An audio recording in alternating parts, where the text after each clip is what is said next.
Intéressons-nous dans un premier temps à la lentille convergente. Nous avons vu qu'elle avait un point particulier, c'est le centre optique O. A-t-elle d'autres points particuliers? Sur cette animation est représenté un objet AB qui pourrait être par exemple mon œil ou le vôtre, hein, et puis trois rayons lumineux particuliers qui partent de cet objet. Le rayon qui est parallèle à l'axe optique, nous voyons qu'il va converger en passant par un point F' qu'on appelle le foyer image de la lentille. Le rayon qui passe par l'axe optique, eh bien, il n'est toujours pas dévié. Et un rayon qui passe par un point F symétrique de F' par rapport à O, eh bien, ressort comment? Eh bien, il ressort parallèle à l'axe optique. F est appelé le foyer objet de la lentille, F' son foyer image. À noter que seuls ces rayons ont des directions particulières.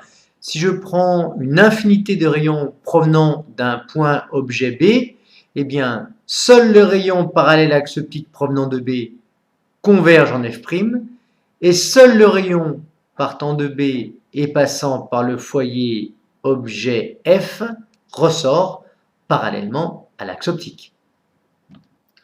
En conclusion, tout rayon incident passant par le foyer principal objet noté F, comme nous le voyons ici, ressort parallèlement à l'axe optique. Tout rayon incident parallèle à l'axe optique ressort en passant par F', donc converge en F', appelé foyer principal image de la lentille.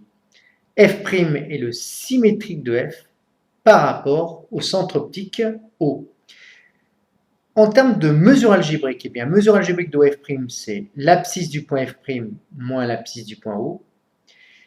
C'est égal à moins la mesure algébrique de OF, moins XF moins XO.